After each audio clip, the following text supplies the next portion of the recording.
Catalina and Garrett Ross, and before we dive into the meat and taters of the game, Garrett, we had a wonderful experience in New Orleans. We did. You and I on Thursday night, and we're going to spend longer talking about this than normal human beings would. Hey, works for me. But on Thursday, we got to talk to, as we do most years, to one of the best guests you're going to get on Radio Row, which is Andrew Zimmern, chef, TV host extraordinaire. Was a fantastic interview. I highly recommend you go back and watch it. Especially, you learn a lot about hungry kids in America, which is a cause very near and dear to his heart that I think that you need to listen to.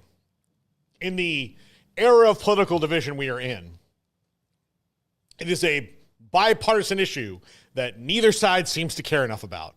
And he's as well spoken on an issue as I've heard anybody ever. Mm-hmm. And it was really good. But we were talking about New Orleans as a food city. And he said, it's not the best, it's the most important because of its melting pot nature and how all the cultures came together to kind of create this food. And it just blows your mind about how, again, when all sides comes together to create something with a common goal in mind, does it matter what we're So just reinforcing my beliefs that, we have more in common than we do different. Correct. As human beings. So anyway, I said I took you guys to Toop's Meadery. Mm-hmm. You'd all never been. I had been one time. And Toop's was two, gigantic, all of us, 2 thumbs up. All 4 of us. Yep. They have this. If you ever do get to New Orleans and go to Toop's, it's a very small restaurant. And I would say, it's not like 5-star pricing. It's 5-star quality. Yeah, definitely 5-star quality. It's on the higher end of middle range. On the thing, it would have 3.5 to 4. It's not cheap. But if you get the Meadery board, which is a seasonally curated, charcuterie board. It's a charcuterie heaven. Oh God, it's Cajun charcuterie. So if you like charcuterie already, and then they do their own butchering and all this other stuff. This is me cutting meat. Just cutting it up. This cutting meat right here, cutting meat. But it was really good. So I established my credibility with him as a person who understands what good restaurants He are. appreciated that because he legitimately said that was a good pull. Yeah. He said that all these people tell me all these shitty restaurants. Yep. He didn't say that on the air, but I've gotten 300 things and they all say these shitty restaurants. And then you say Toop's Meadery. He's like, that's a good pull. I was like, there we go. One day he and I will hang out outside of Radio Row. Man of the people. Yeah. So we're simpatico. So he told us about a place in Metairie called R&O's. Yep. And so when we Googled it, I expected to see a place that was more like Toop's. I wasn't sure what to expect at first. I don't know. So R&O's. But if you know anything about Andrew Zimmern, this is a guy who's eaten monkey eyeballs on the street in Vietnam. He's versed. He's well versed in everything. So he's not afraid of things. It is just your good old Southern family restaurant. Yeah, it's Louisiana like a lakefront cafe. They have, and the thing is that they have Italian food and Cajun food, and they have all this stuff kind of in between, and they're known for their roast beef po' boy. We had several things. You got fried shrimp, which I did. It was Can't go wrong. You said it was really good. Really good. We got these stuffed crab jalapeno. Oh, those were so damn. For an appetizer. We went kind of all out. I just said, it's our last night. I wanted to take Garrett to a nice Cajun dinner. So it was just me and him. Emery was socializing. Doing his thing. Emery was socializing with a lady. With a lady. Here's the thing. This is how I know I've got dad vibes even as a kid. I'm here on a podcast saying Emery was socializing with a lady. He was out with a lady. They went to dinner at a place called 34, which he said was very good. He showed us the bill and looked pretty dope. Yeah, he showed it.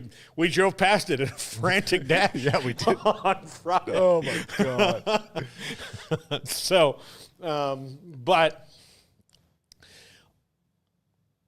there are very few places that I would say are one of the greatest restaurants in the world.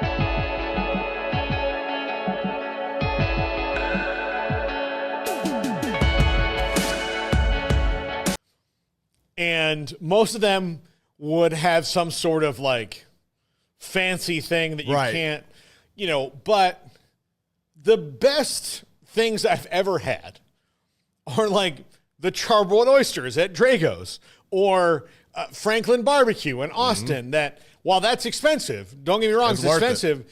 When you taste it, you're just like the ridiculous simplicity in this. It's so freaking good.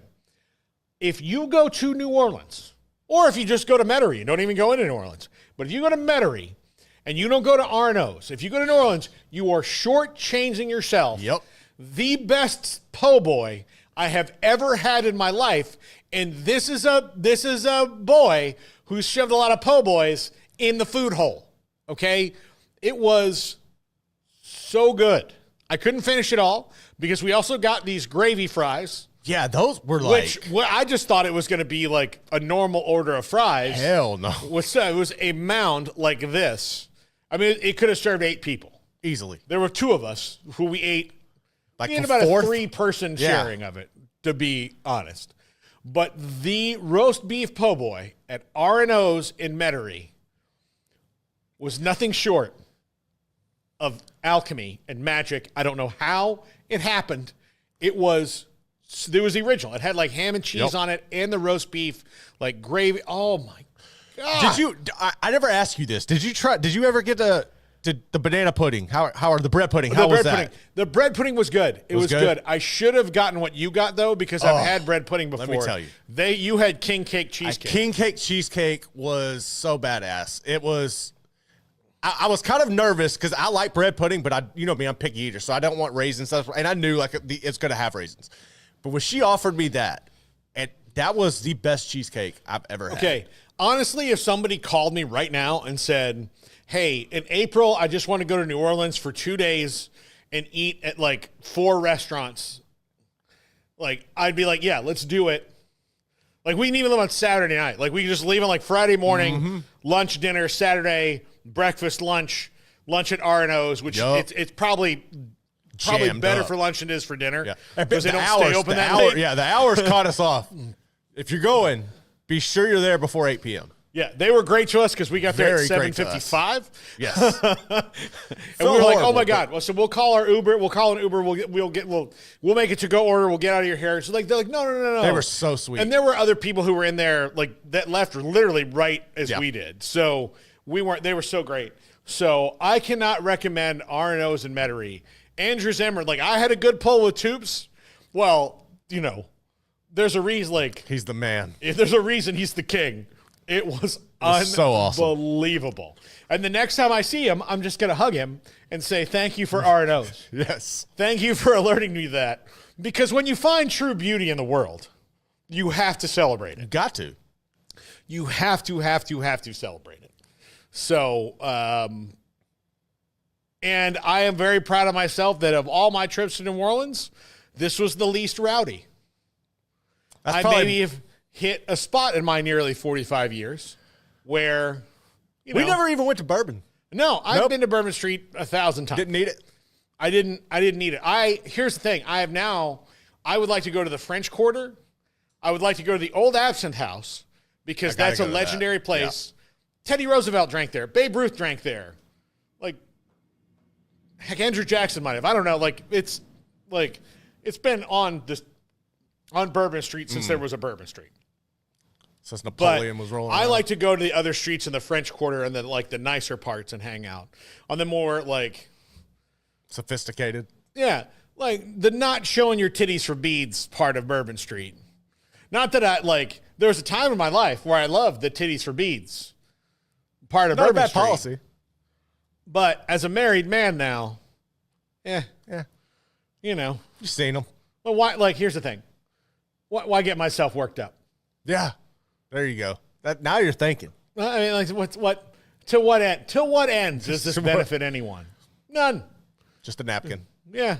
It's just a momentary oh, hey, boobs. That's all it is. That's all it is. I appreciate the gesture, but it's just a visual. Yeah. Doesn't mean anything. It's just, So, yeah, I don't need that in my life. And particularly did not want to go down there because I wasn't going around with all them damn Philly fans. you and I agreed on this. Yes, I was about to say. When you bring Philadelphia to New Orleans, you're asking for something. I'll pass. You're asking for something. I'll pass. I was upset I didn't get to go out with my friend Mike Gill, who if you saw the interview you did with Brian Asamoah. He loved you. Brian Asamoah loved you, dude. With Brian Asamoah, it started out with me and Mike on camera together, and Mike is my doppelganger. He is. Yeah. As a matter of fact, I even said this during the interview, we look so much alike that a couple people earlier in that day were waving at me, and I was like, hey, I'd never seen them before in my life. And then it occurred to me, I even went back and verified it. They were guests on their show. Okay. A couple hours before. Right.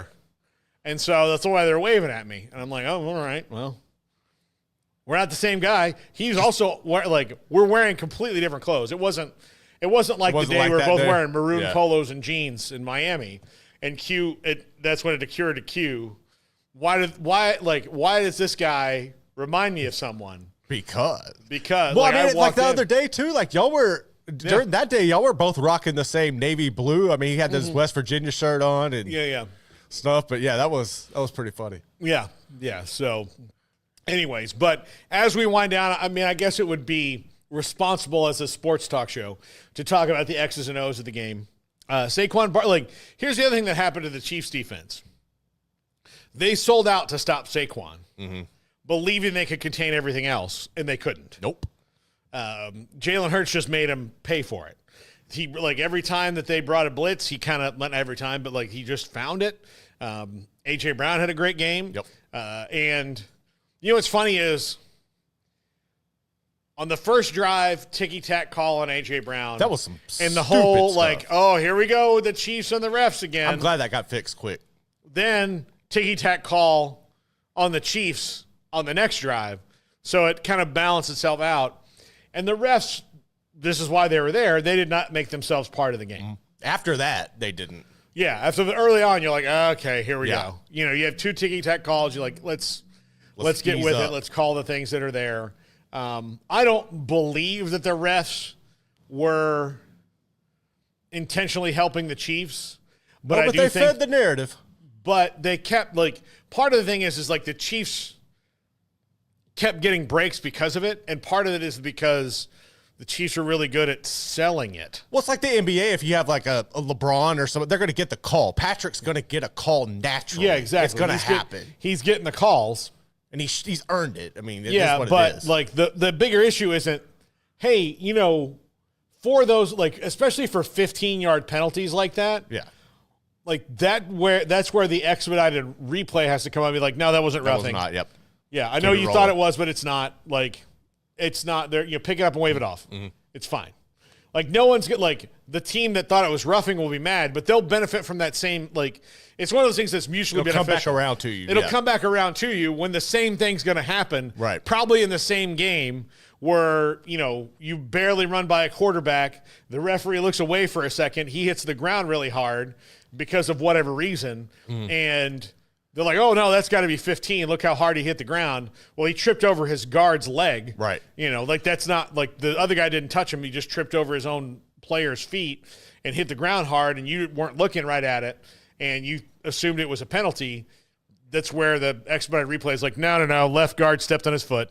That's how it happened. So I have a question. Do you think we'll see a three-peat first or an undefeated team first? Or are both of those to the point now? Has the game changed so much? I think they play too many games in the regular season to see an undefeated. So I think we'll see a three-peat first. Okay. Like adding that game in the regular season. Yeah, that's going to make, especially like plus adding the overseas games and everything. Yeah, I think that'll make it more difficult. But I don't know that we'll see a three-peat either, man. Like, no, it's really hard. But I think a three-peat's more likely. Right. And I mean, like we almost had it. Yeah, no, I'm just saying but it'll still be a long time, and look, the Chiefs aren't getting any younger. We don't know how much longer Kelsey has, and when he gets replaced, is there going to be somebody as reliable as he was to Mahomes? I don't think you'll ever, like, I mean, those, you can't just replace somebody like Kelsey. We've seen so other, how do they replace the first down red zone machine that he's been? Yeah. The first ballot Hall of Famer at a position that doesn't get a lot of first ballot Hall of Famers at tight end. Usually they have to wait. Heck, this year there's only 4 guys going in. Yeah, that was stupid. I was very upset that Darren Woodson needed to be in. Yeah. I trust the committee in football to eventually do what's right and get people in who deserve to be in. So while we have to wait another year for Woody, he'll get in. Oh yeah, he'll definitely get in. He'll get in. I mean, come on. He's caught up in the same wash that the 70s Cowboys were. Yeah. The 70s Cowboys, like it was so many of them. Yeah, it's so many of them. And there was at that time, and it's changed a lot because the Steelers helped out with this. The 70s Steelers helped out with this. They had this like thing in their head of like, well, they can't all be Hall of Famers. Yeah, they can. If they're all putting up those numbers, yes, they all can. Now they all weren't. Like it's not like the whole roster was. They were very like the thing I think that muddied the water is they were so popular too, is that they had guys who were popular but not necessarily Hall of Fame caliber good. Right. So it like for guys who had to wait forever, like Drew Pearson, or Chuck Howley, or like all these guys who had to wait. Was it Chuck Howley? I mean, there were some guys that just had to wait forever to get in because there were stars that shined brighter, and there was just this feeling of like, oh, well, they weren't. The other thing that helped was putting Gil Brandt in. When they put Gil Brandt in, I'm like, oh no, this guy was found them all. A Hall of Famer at finding Hall of Famers. So, yeah, this was, like if you're the best of your era, if you're in the top, percentile of your era. Right.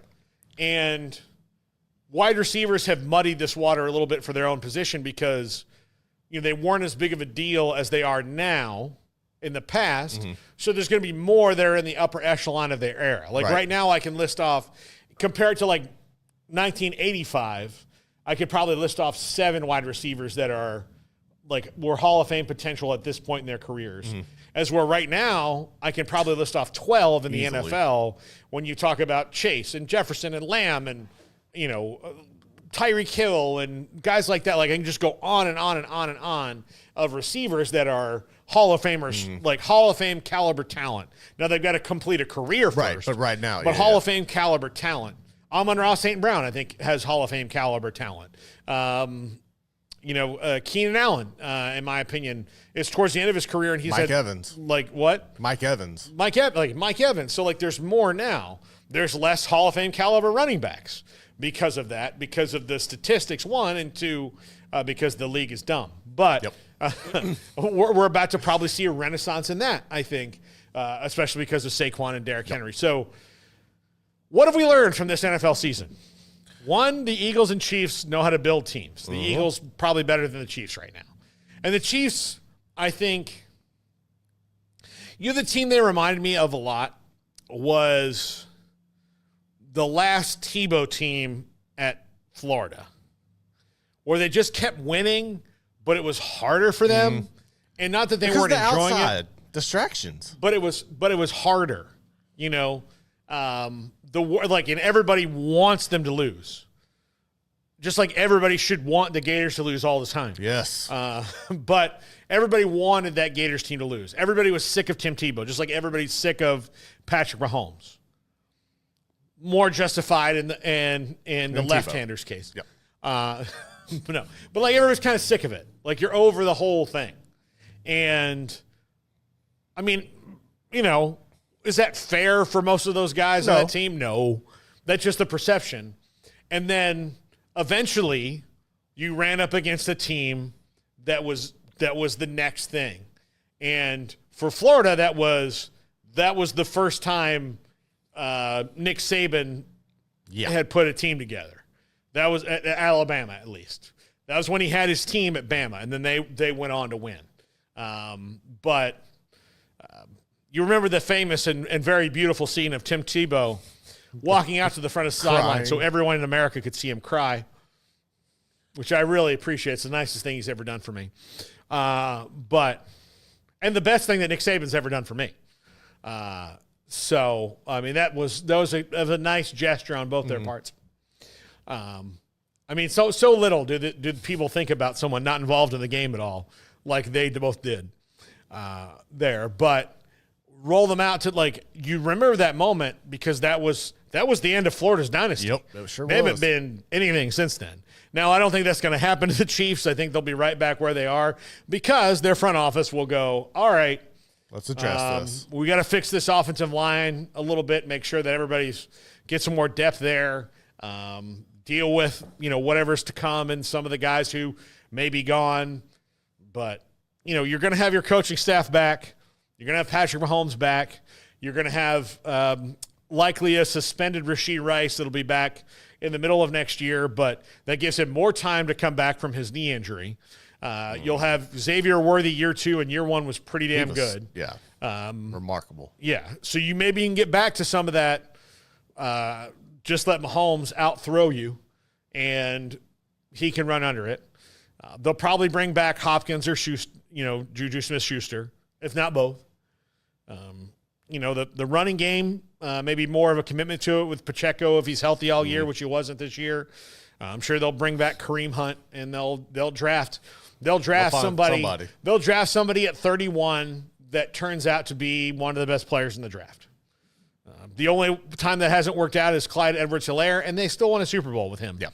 So it'll all work. Like, if you're a Chiefs fan, today sucks. I get it. It absolutely sucks. But nothing much is changing for you. No, you're going to be fine. Like, the worst thing that could happen to the Chiefs is that Travis Kelce is like, that's it. I'm going to go be a TV star and bang Taylor Swift more often. That's it. Like, that's the worst thing. And if that's the choice he makes, you should be happy as hell for him. You should. That's a life path that not everybody's going to get to take. I salute you, Travis Kelce.